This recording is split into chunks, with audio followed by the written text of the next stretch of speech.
All right, so our last speaker on financial literacy, I'm pleased to welcome Dan Gutt to our meeting today, and thank you so much, Dan, for being willing to talk to our residents today about financial literacy.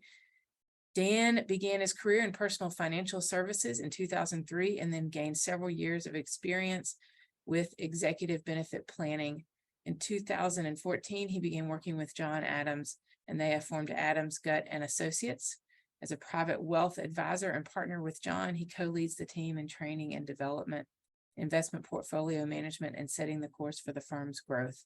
Dan's commitment to serve in a fiduciary capacity and his passion for continuing education are evident. And he holds the following professional designations and licenses: Chartered Life Underwriter, Certified Financial Planner, Life Accident and Health Insurance Series 6, 63, and 7 securities. So if you have questions for Dan during the presentation, please add those in the chat and we will direct them to Dan. Thank you so much, Dan. Thank you. Thanks for your time, everybody. If you could go to the next slide. It's wonderful disclosure agreement that the attorneys at our home office need us to show for a second. And then next slide, please. So a couple additional things about that great background, so I appreciate that, is we're a planning organization who works primarily with physicians. So one of the reasons why we've partnered with the AAP and many resident programs here in Northeast Ohio, across the state, Neomed, is that we work with physicians all day, every day. So there's a lot of good general financial education out there for any occupation, any kind of stage of career in life. But there are also some very specific and unique things that are unique to physicians. And so that's one of our skill sets. And we work with people all over the country. So we get to see kind of compensation trends, benefit trends, what we're dealing with. And so we take all of that and that we get to help each of you. And all of those experiences allow us to be sort of better or more useful or more helpful in our relationships with the clients that we work with. And then last thing on here, we come at it from a planning mindset. So we're a fiduciary planning organization with planning first and foremost. So we look at your whole picture, try to figure out what's best for you: student loans, savings, insurances, investments. Maybe it's you need help on buying a house, which loan to take, or lease or buy a car. We don't physically do some of those things for you, but we can be your guide or a sounding board in all of those areas, just as examples. So next slide, please. So why does planning matter? You know, if you're in residency, especially in the first year, this stat is probably not a surprise to you, but 50% cannot cover a $400 expense without using a credit card or borrowing it. So, you know, we've all been at this point at some point in our lives, and it's generally stressful. You don't enjoy being in this category. And so understanding some very simple financial concepts can get you out of this category into the other half, the better half of the 50%. And then guess what? Stress comes down. If you, or if I can help you eliminate stress in financial planning in your financial lives, which is one of the most stressful areas, one of the biggest areas that people fight about. Partnerships and divorces happen regarding finances quite often. If we can solve this, imagine the stress that would relieve, because you're going to have stress in other areas of your life. But if we can eliminate one area, that makes everything else better. So next slide, please. So physicians specifically, 40% say they're behind schedule with less than 100 grand. Only 11% feel like they're ahead. So to me, this seems obvious, and I think probably to you as well. Some of the reasons behind this is generally because you go to school longer, you come out with more debt, you don't make that much in residency. It's not bad, but it's certainly not adequate for how much time you're spending and what you're actually doing. And then you become an attending, so you're sort of behind, your classmates, your undergrad classmates, as far as how much money you're making, when you're making it. So plus the debt that you come out with. So it creates this feeling of angst, anxiety, stress. Like, what do I do? Many physicians just put their head in the sand. And what that means is you have to kind of make up for that during your attending years, to make up for the lack of saving and it taking you a little bit longer to get started. But it's certainly possible. And if you kind of put some of the right things in place, then it's almost easy for that to happen. So next slide, please. So these are two case examples, actual people that we know, people that we worked with. And this is going to help set the stage for some more psychology behind money. So case example A. So by this point, he's age 60. He's an oncologist for his entire career. He made a lot of money during his attending career, between $800,000 and $1.1 million. So fantastic income coming in. At this point, at age 60, his 401k balance was $1.2 million. His home was worth $1.1 million. 3 grown kids. One's a radiologist. One is an attorney on the East Coast. One's a healthcare executive.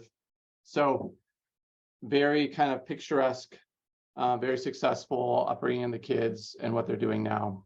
And you have case example B, and this is the before.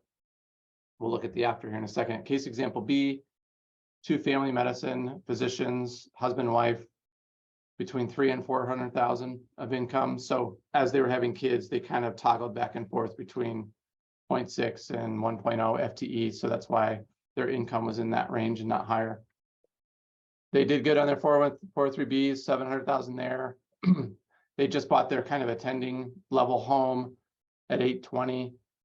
They were kind of living in their resident home, even though they were attendings for the first bunch of years.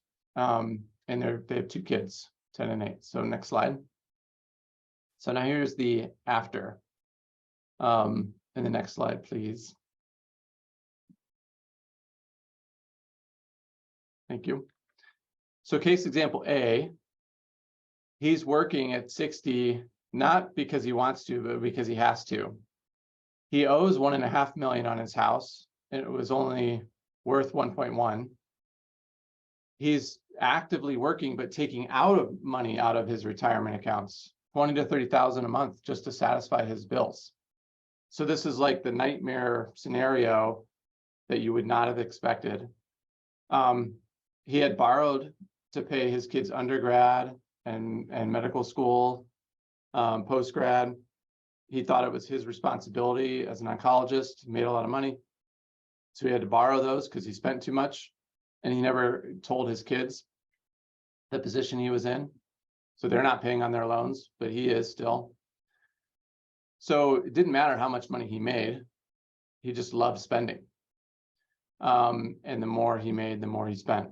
And that obviously resulted in that scenario. So case example B is kind of the opposite. So they owe $675 on their house, but it was worth $820. So that's like the right ratio. It's worth more than what you owe. Their total net worth minus any debt is $1.9 million. They're fully on track for their kids' education, and they are on track to retire at 55 if they want to, or if health tells them they need to. So these are 2 extremes of the 2 examples that I typically see. Case example A, both husband and wife, they love spending money, and they both did, and they did a lot of it. Case example B, they were both savers, and the more money they made, the more they liked and the more they saved. So the point of this is to be financially secure, to be less stressed, to deal with emergencies that come up, to be on track to retire. You don't have to be savers. You don't have to make a ton of money. Certainly, the more money you make should help with that equation. But case example A, prime example of just making more money does not solve it. And for them, for spenders, making more money sort of compounds the problem.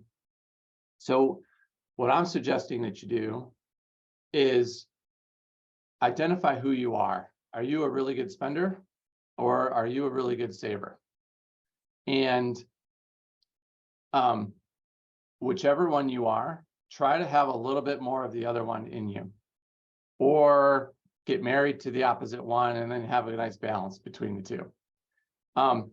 Because savers don't have everything figured out either. They don't like going on vacation. They penny pinch everything. They're not as fun to be around. They have way too much money saved up and they're never going to spend it because they hate spending money. So it's not like I'm saying just be the savers. Same thing with spending money. The spenders, they obviously don't set aside enough long-term. They generally spend more than they should, and they buy the nicest version of everything. So if you kind of mix the two together, so you get to enjoy the money you're making, enjoy your life as best you can, but also have enough for emergencies and enough to retire, that's kind of the perfect balance between the two, and sort of try to aim for that balance and understanding on who you are. Okay, next slide, please. So here's a very good general guideline of how to allocate your dollars, the 60-20-20 rule. So from a budgeting perspective, but it's also difficult in the physician world, and I'll explain why in a second. So I get a lot of questions because we work with a ton of residents every year, is where should I be putting my money? How much should I be spending on housing and saving and budgeting and everything like that? So 60-20-20 is simply 60% of your pay goes towards your main gotta have expenses: housing, car, food, transportation, gas, cell, your basic necessities. 20% more for the fun stuff in life, the stuff that you also still need that aren't basic necessities, and then 20% for saving and investing. But I know that's hard in residency. You're making $3,000 a month, 3,500, some more, some less, but generally that's where I see it's hard to, 1,800 a month to incorporate all of that in that category. So likely when your income is lower, you need to spend more than 60%. When your income is higher, when you're at the attending level, or you've got a spouse making good money coming into your picture, you should be spending less than 60%. If you think about it, if you make like $1 million a year, do you really need to be spending 600 grand on housing, food, insurance, things like that? The spenders would say, yeah, of course. But generally, no, you should spend less. The more you make, you'll spend less than 60% and more on the saving and investing side. The less you make, you sort of just have to spend more with basic food, housing, inflation, the way we've seen it. But then when the attending income kicks in, that's why we have to, because we've got started layer, higher debt, we've got to jump on the savings and investing and kind of make up for some time. But thankfully, for most residents I work with, the federal loans that they have, and most are federal loans, have been on COVID deferment for a few years now. It's still on COVID deferment. So what that means is hopefully you've made zero payments, because zero interest is building. All of these deferment months have counted towards the public service loan forgiveness. So some of the only areas where I see maybe that not making sense is maybe your loans are private, or you don't have many loans left, or your spouse, or you're not going to be in a private, or you're not going to be in public service, nonprofit, where PSLF would make sense. But this gives you a good kind of budgeting structure with which to work with. Next slide, please. So here's another question I get often is, okay, what do I do? Where do I start? This is one pager that gives you a very good kind of idea of what to do and kind of building blocks. Because if you're building anything, you build from the ground up so that it's stable. It's in a good place. It's sort of solid. So the foundation of planning is this bottom tier. which is the estate plan, debt structure, emergency fund, so forth. And right at the bottom center is emergency fund.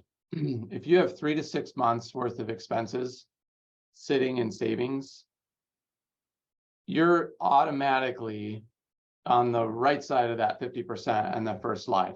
So you can come up with money for a $400 expense. Already stress is lower. And if you're in PGY1, that's probably pretty difficult to come up with. Because if your expenses are $2,500 a month, $3,000 a month, roughly 3 to 6 months worth of that is $7,500 to $15,000. Like that's a lot to ask for, especially first year, even in your later years of training. Maybe if you do fellowship and you get a bump in salary, but it's difficult. So you try to get yourself 3, 4, 5 grand. Once you're sort of there, you'll start to feel a lot better. So if stuff comes up, you don't have to put it on credit card. You can actually just pay for it, get reimbursed or build back up. It'll be such an amazing feeling. So that's boring, basic. It can be in your checking account, savings account, but that's the emergency fund. And then as you make more money, as your expenses go up, you just keep sort of leveling up on the amount of emergency fund money that you keep. I talk to so many attendings now who have 25, 50, 75,000, and that's their comfort level because they don't want to go back to those early residency years where they had like 2 grand or more debt or 5, and they felt pinched. So their comfort level, it's funny, it grows and it gets up there pretty quick. So kind of leveling out the bottom here, lock in your insurances. So you're going to be working, or you are working now, you've got health insurance, which is great. Pick the right plan for you. Umbrella coverage, which is liability, that's helpful. You usually get that through your home insurance, car insurance person to kind of bundle that together. It's kind of in a real world example. It's like malpractice for outside of the hospital. It's for malpractice for life, almost, if you will, of the umbrella coverage. And it's super cheap. It's like $1 million of that is probably $10 a month. So it's super cheap. Life insurance, disability insurance, life insurance is, I would say, definitely if you're married, have kids, that's essential to protect your family there in case something happens. Disability insurance, I would say it's essential regardless if you're married or have kids, because disability insurance means if you're sick or hurt and you can't work, but you're not dead, but you can't work, so your expenses go up, and you've got no money coming in or very little because the hospital provides a very small level of benefit. So that, in my mind, is almost top priority, along with the emergency fund for most residents that I see and talk to.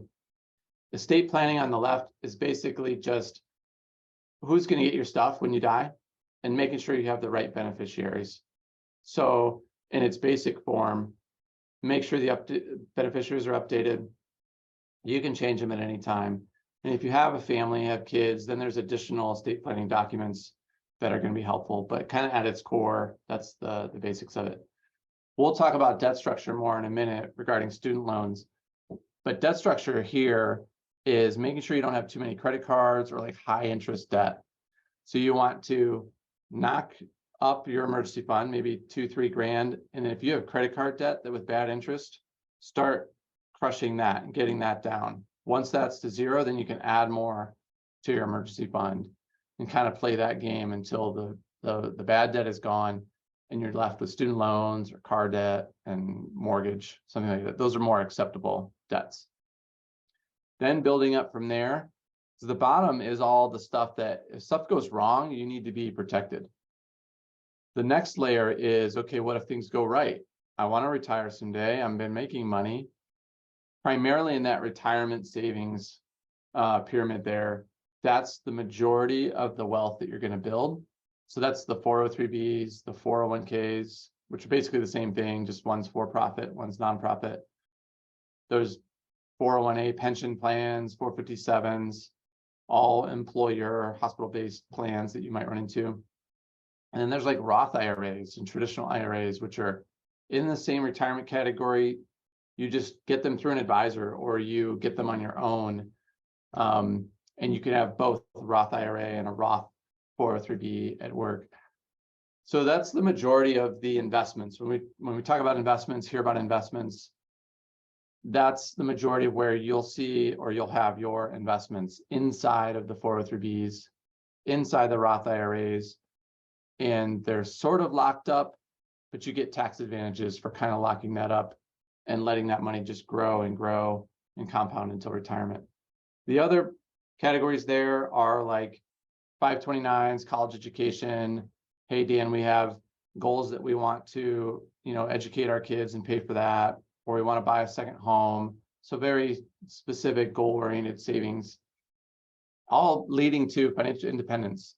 So if you get sick or hurt and can't work, or you just want to be done, you want to retire, you're forced to retire, all of these things in place allow you to comfortably be done at some point and not have to worry financially. But we don't know how that's all going to be. We don't have that crystal ball that knows exactly how life and career and money are all going to play out. So that's why we have to have these different categories because of that unknown. All right, next slide, please. Student loans. This comes up all the time, obviously. So, general advice, I would say lock in the lowest student loan payment, which means you're paying the least for it during your training years. So this is a residency and fellowship slide. Next one will be the attending years. So during these years, when you're not paid a ton, lock in the lowest loan payment, which frees up more money to be able to have a well-balanced plan, to allow money to go into the Roth 403b, to allow yourself to get the disability insurance, the life insurance if you need, to build up the emergency fund, to pay down some of those other debts. If you try to overpay on your loans, or if you pick a payment plan that has a high payment, you don't have the resources, the money to keep paying for rent, car, life, and have the leftover money to do the rest of those things financially. That would be a good building blocks. So which payment plans make sense? So generally it's the pay as you earn and repay. So pay and repay. Now I know the Department of Education has talked about a new plan. I've read on it. There are some things that are specific and some gray areas there. It's supposed to take the place of repay. I have not heard if it's going to take the place of pay or how that's going to work. It's supposed to be better or less interest or lower payments. That's the whole idea of this new program. I don't know if it's just going to automatically take the place of repay. So if you're already in repay, automatically you're in the new one. So I'll be kind of learning these things as they come out. They're supposed to come out this summer, as payments were supposed to kick back in July. I'm not confident that the government's going to force people to start paying in July. My hunch is that they'll delay it and push it back some more, as the lawsuit is still pending on whether the 10 to 20,000 forgiveness, which means they're still waiting on payments to kick in. So if this is applicable to you and you're in COVID deferment on your federal loans, zero payment required, zero interest is building, and these months count towards PSLF, which they do, take advantage of it, pay zero. That's what I would say. As far as pay versus repay, there's kind of a big decision tree on, okay, I'm married, or I make this, my spouse makes this, I have loans, they don't, they do. Here's how long my training schedule is. There's kind of a decision matrix on which one is best for you, pay versus repay, which I help people with all the time. Keeping it simple, the majority of people repay is the best, but there's a subset where pay is the best, and it's a big difference. Usually it's because they're married and you can file taxes separately with pay and you cannot with repay. So it's a smaller portion that applies. So I can't get into all the differences, but just as a quick example there.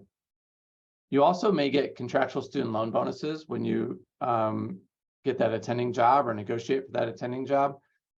And the reason I bring that up is I would not suggest taking a family loan to pay off your student loans. Because if you don't have any student loans anymore, now it's a family loan, it's somewhere else, it's not an official student loan. The hospital that you're going to go work for, the practice that you're going to work for, will not give you a student loan bonus if you no longer have student loans. So you might just be throwing that money away, and they won't just up your comp, your salary, because you don't have student loans. You get the same salary and then plus some student loan money if you have loans. So if family want to help, I would suggest waiting on that help until you get your attending contract, because you might get bonuses there for student loans, and then you can figure out what's best for you there. Next slide, please. All right. So thinking ahead to the attending income time period, usually there's two paths. Strategy one, or two questions. Should I pay off my loans faster or wait for PSLF? So if you're trying for PSLF, continue on the lowest income-based payment plan. Obviously, you pay the lowest means the most amount forgiven, and you're not wasting any of that money. But I also suggest saving an additional amount of money on the side in your own account, savings account, something like that. So if for some reason PSLF is no longer there, you're not eligible for it, you take a private practice job or whatever the reason, and you're not getting your loans forgiven, then you've got a head start on paying your loans off. Because if that's the case, the loans are yours. So having this side account will help you tremendously. And if you do get your loans forgiven, great. You've got this side account that you've been building that's now yours and available to use. You'll either spend it, buy a home with it, invest it, whatever, it'll be a good thing. Strategy two, either because you're going to private practice or you just don't want to mess with it, forego PSLF and heavily overpay your loans. You'll likely refinance those, get them away from the federal loans if you can get a better rate. Because if you're paying the loans off yourself, it's all about rate, and you can get a lower rate as long as the time frame doesn't squeeze you too high. I would love if the loans were paid off in 3 to 6 years. Now, obviously, it depends on your income and how much loan you have on, between that 3 to 6 year number. But if that were possible, or if that was kind of your situation, I think within 3 to 6 years would be fantastic. That way, you're used to spending those money on your loans, that monthly payment. When your loans are gone, it's like another big raise. Now that gets freed up to spend a little more, save more, kind of that next level of planning. So situation three, strategies three, is kind of a combination, especially if you've got private debt and federal debt. So obviously the private debt is not eligible for PSLF. So you want to heavily overpay that while you're paying the minimum on the federal debt, because obviously you're only making so much money. So overpay private, as little as possible on federal. And then once the private debt is gone, hopefully in a reasonable time frame, then you're back into picking from strategy one or two on the remaining federal debt. So that's kind of a quick decision tree there. Next slide, please.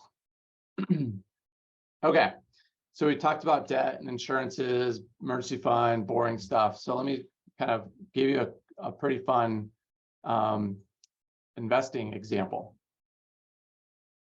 Another attending level investing example, I would say, because this is just simple math, time valued money calculation, but they're all realistic. They're all reasonable and something that should likely be a part of your plan. If you're putting away $20,000 a year, it can be in the 403B, combination 403B, Roth IRA. It almost doesn't matter where. This calculation still holds true, or just a straight investment account. A flat $20,000 a year, and you're getting an average of a 7% investment return.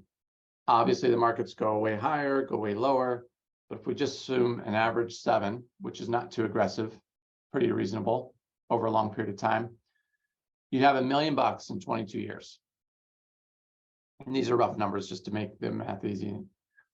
So it takes 22 years, $440,000 of contributions over those 22 years, and now we have $1 million. That's a long time. I thought it would take less. I'm a numbers guy and a planning guy, and before putting the slide together and doing the actual math, I just sort of assumed it would take less than 22 years to get that million. But here's where the numbers quickly get shortened. It's only 9 more years to get million number 2. 5 more years, 4 more years, 40 years total to get 4 million. So the first chunk of years is the hardest. You're going to be putting in a lot of money, 10% return up, some negative returns. It's not going to feel like it's doing anything. You're going to feel like I need to do something to get rich quick. It's just time. Compound interest just needs time. So the earlier you can start, the earlier the clock starts, the better. Like if the 40 years could have started 40 years ago, you'd already be at the 40 million.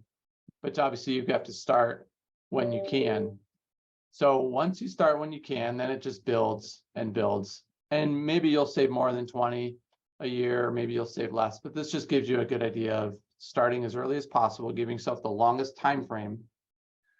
And that allows you to have enough for retirement, whatever your number is. Next slide, please. So disability insurance. I mean, you guys are in the medical profession. You see healthy people, not healthy people every day. Most other occupations would not believe that 25% of people would be disabled at some point in their career. So that's one reason why I see physicians accepting disability insurance, trying to get it, trying to figure out which insurance company is the best for them, designing it for them, something that we talk to people about, help people with all the time, because it's important and it actually happens. A lot of other people, occupations just assume I'm going to be healthy forever, and they don't think it's a risk that they really need to deal with. But obviously it is. Otherwise, there's a lot that you wouldn't be able to do as physicians. And so this is something that we're definitely suggesting. Once you have room in the budget, then you can put it into your plan, but you also have to be healthy enough to lock it in. If you're not healthy enough, you can't get it. You'll get some through work. If you're not healthy enough on your own to get the stuff on your own, you try to get as much as you can through work. Next slide, please. Life insurance. So life insurance can provide for a bunch of different reasons. Generally speaking, it's when you're married or have kids, or you have dependents. So if something happened to you and you passed away and somebody is hurt financially, that's like a need for life insurance. And so here on the screen are some of the sort of reasons or some of the things that life insurance can pay for. So if you think about it, if you're going to be paying for your kids' school while you're alive, if you're going to be paying on your house while you're alive, or paying for childcare, or, you know, my spouse doesn't work, so I'm providing for the home, you know, if those are the things that you're going to be doing anyway while you're alive and working, then you can have enough life insurance that if you die, all those things still play out. You get to provide for your family for all of those things if you have the right amount of life insurance. So that's how I would be thinking about it. Most physicians I work with need between like $1 and $3 million of life insurance. There's a couple of main types: term insurance and permanent insurance. Generally speaking, term insurance is the cheapest, most affordable. It's the best solution while you need a lot of coverage and you don't make a lot of money. Permanent insurance can be an additional solution that provides a savings that's creditor protected in most states and grows tax favorably, but it's not a good solution for some, and it can be a really good solution for others. So just be aware there's different types and kind of generally how much money in death benefit you may need, and when those dependents are in your life, that sort of triggers the need. So generally speaking, if you could lock it in a year or two earlier, if it's based on your health, then when those dependents come into your life, you're prepared. You know it, you've got it already. Next slide.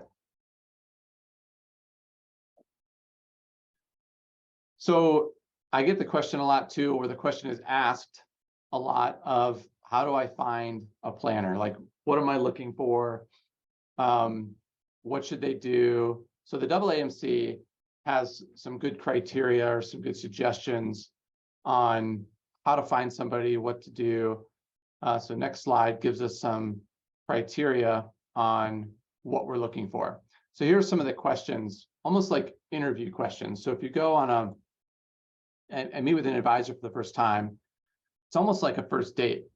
I know it kind of sounds silly, but you want to ask them some questions, kind of get an understanding of who they are and what they do and how things are going. And if it's just awkward, you don't trust them, then you don't need to see them anymore. It's kind of like an interview. But here are some good things to ask. Ask them what they specifically do, who they work with. You want to know that they work with physicians and not just like one or two, but kind of who their main practice is made up of. Make sure they're a CFP. So that's what sets them in a fiduciary role, so that they're making suggestions and giving you guidance based on your best interest, not their best interest. Ask them how they get paid. You know, sometimes people are uncomfortable asking that, but that's a really important one. You're going to get a much better feeling about them or a worse feeling about them when you ask them how they get paid. And that's one of those good indicators of whether it's a good fit for you or not. Next slide. So there's a lot of good information out there. Google, White Coat Investor, Education Debt Manager. This is another example. It's put on by the AAMC. It's about an 80-page PDF document. They update it every year. It has good general financial guidance and education, some of which I talked about today, but it goes into every loan option, every repayment option, kind of how it works, more definitions. And so I look at it every year just in case there's something new in there that I'm missing. But this is a good tool. It's public use. You don't have to pay for it. I didn't have to pay for it. I just download it every year. So something that if you're looking for more resources on your own, I've found this valuable for me. Next slide, please. A couple more and then we're wrapping up. So we talked about a lot. It's hard to kind of put into context, okay, what really should I be doing, Dan? So here's kind of a top 10 on meeting with hundreds of residents over the years, what I generally see as the best guidance that fits everybody. Now, obviously, your situation is different than each other, different than who I've met. I don't know you. So this is just trying to be as inclusive and broad as possible, knowing that your situation may, change these a little bit. So number one, regardless of where you're at in your number of years of training, whether you're almost done here in another month or you've got another couple of years, just keep your head up, try to tackle some of these financial aspects. Your stress will go down. You are much further towards the end than you were at the beginning. And the better the foundation you can have in residency, the faster start you can have as an attending and the more you can get going. So have an emergency fund. We talked about that. Start small, work your way up to that 3 to 6 months, pay off your credit card balances once you get that small emergency fund. Consider locking in the insurances that you may need because they're based on your age and your health. Theoretically, you're as young and as healthy as you will be. So that can be helpful to lock those in. We see a lot of people get declined as life goes on, as they're not as healthy, even though they need the coverage. Now we're sort of layering up into the investment space of the planning pyramid. So here's where most residents, all they need to do is their retirement plan through work at the beginning. Hopefully it's a Roth 403B. So Roth means I pay tax now when the money goes in, and I'm never taxed again on that money or when it comes out in retirement. So tax now at a low bracket, not taxed when I'm in a higher bracket. That's a win. So if your hospital has a match, definitely try and put in as much as you can to get the match. An example was I put in 6% and I get a 3% match. So if you're making $60,000, 6% is $3,600, which is $300 a month. Their 3% is just half of that. So $150 a month the hospital puts in, you put in $300 a month. And when you leave the hospital, you take both your dollars and their dollars with you. That last comment is referring to the vesting schedule. A lot of hospitals, 403Bs, companies, 401Ks, make sure you're there at least 1 year, 3 years. So if you leave before that vesting schedule or that vest is up, you actually don't get to take the matching money with you. You always get to take your money, but if it has a 3-year vesting schedule and you only did 1 year's of working there, you don't get to take their matching money. Nice thing is most hospitals have a 3-year vest and residency is 3 years. So you're good there. Next slide, please. Design a student loan strategy for your situation. Think about what's plans best for you. Have a plan, stick to it until something changes. Whether it's PSLF, your job, then you can kind of pivot. But having a good strategy makes you feel a lot better and not as overwhelmed with how much debt that you probably have. So right before the summer, after you graduate residency or fellowship, before you're attending, hopefully you're able to take some time off. That's the perfect summer to actually map out your attending dollars and where it's going to go. You're going to get a nice raise. You can try to figure out, or this is how we help people. We figure out how much money they're going to be making, like spendable, and where should it all go? Savings, debt, insurances, investments. And if you kind of have it mapped out, you'll feel so much better and you'll be ready when the dollars start coming in. I suggest having an open conversation with your parents. It's really helpful. And that's a weird conversation. Most kids and parents don't like talking about money, but it's better to talk about it and have some more knowns in case your parents are kind of depending on you for either medical care or financial care or both. And I'm not saying don't help them. I'm saying be prepared. And if you have to be ready to help them, then you just want to be ready yourself. You want to be prepared to build your own plan, plus the plan that you may need to help your parents. So I agree with the attorneys on the call. Have professionals review your contracts, whether they're already in place or you're considering contracts between different hospitals. It's super helpful from an attorney perspective and a financial perspective. Obviously, I can help on the financial perspective. They can help from the contractual, the attorney perspective. And then last thing, just understanding the power of compound interest, which means the earlier you start, the better it is. So next slide, please. So this is the last thing. Any questions? But this is also a QR code. So if you do, it makes it easy to get connected with us. It also gives us some feedback of if these were helpful topics, other things that we should be talking about, or if you do want us to contact you for some one-on-one help.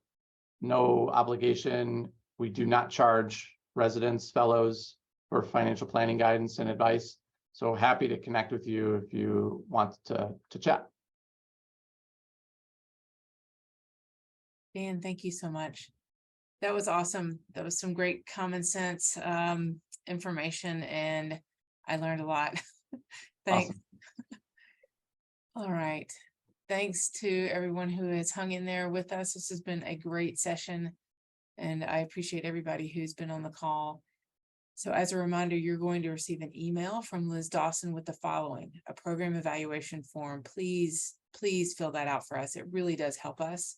We pay attention to every comment, and we change things based on what you need. There'll be a recording of the session. You'll get some information on Goofy Golf, and please feel free to sign up. We will have some spots for residents, a link to enroll in our QI programs, and a save the date for our 2023 annual meeting being held on November 3rd and 4th at the Polaris Hilton.